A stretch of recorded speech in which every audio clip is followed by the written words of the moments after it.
Hello everyone. Today I'm going to give you a quick update on what's been happening with our 1978 Toyota Micro Mini motorhome. That one right there.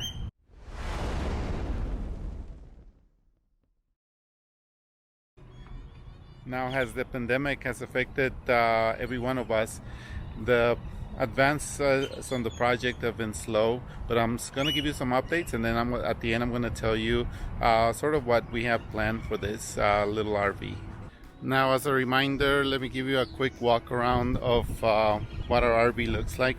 As you can tell, I found the hubcaps. Actually, I've had them, so we put those on. It has brand new tires, and you can see from the back I added the Toyota emblem. That is a replica of what the logo would have looked like. And here's the other side. Okay, so as I explained before, most of the changes are under hood. So we added a new battery and the splitter that goes between the two batteries, so it charges both right here. New cables. The master cylinder was leaking, so that was replaced. So we got new brakes. You can kind of tell where the cylinder had been leaking.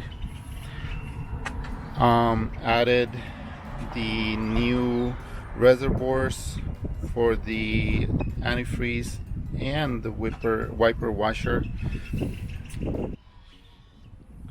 On the engine, we had a head gasket replacement done because it was overheating sometimes and we couldn't figure out why. So we took it to a shop and they did some tests, and they figured out that the only thing that would cause the symptoms was a head gasket failure. So even though there was no antifreeze in the engine oil, so we decided to do it anyway. Adjusted the valves and painted the valve cover in this cool color. Added a new decal. The radiator was completely serviced. It was completely cleaned, and added new belts, well, except for the smog belt. The other belt is new. Now this engine comes with a header, and I think that was added on by the previous owner. It's pretty cool. Now going to the inside is basically the same. The big problem that we have is matching the color of the door cards and seats and floor mats to the to new upholstery, and I'll show you that in just a second. I did add a USB charger and a voltmeter right here. It's not really visible from when you're sitting down, but if you ever need to know the voltage, it's right there. Now let's go inside, and you can see that there hasn't been a lot of changes except for a major one, which is the cushions. We have new cushions done, and this is going to show you the problems that we're having matching the upholstery. So here's what the seat looks like, and that's the color I was trying to find. And here's what the cushion looks like. See the big difference? And here's the color of the carpet kit for the cab. Now here's the things that we want to do. I'm gonna install this cooler. This is where the refrigerator went, in this area. It's a very heavy propane unit So I removed that, and instead I'm gonna add maybe a track, and then put this cooler and install like a USB connector here, so that we can have power to the cooler and only use it really when we need it for camping. The other thing is we're going to coat the roof. Of course, add you know, the required safety equipment. I am going to replace the lid, the vent lid, because the old one is in working condition, but it's looking very tatty. And of course, we have a 1500 watt inverter that's going to go in here. That's going to go in an area underneath the seats here. And that's about it for the interior.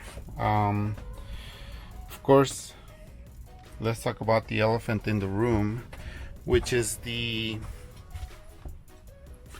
problem with the wood.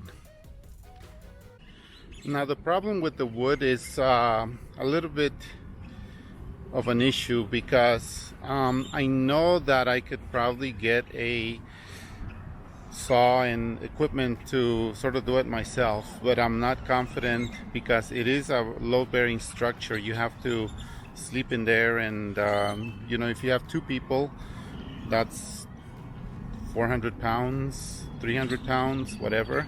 So it seems like a risk to take and not do it properly. Now, I went to a couple RV places, and most of the places nowadays, they don't really specialize in that kind of work. So they said they could do it, but they wouldn't do such a great job because it's not something that they do. I guess a lot of new RVs are most fiberglass, and so this is more carpentry work. And so they recommended that I go to a wood shop and have them do it. And I've been putting out feelers out there, and yeah, that looks like it's gonna be the way to go. So here's the plan of action. So we know the mechanical is good to go. It has fairly good brakes, new master cylinder, engine's good to go, cooling system's good to go. So the next thing is we have to deal with these lights, which are LED lights, but they aren't hooked up. These are lights that are not hooked up.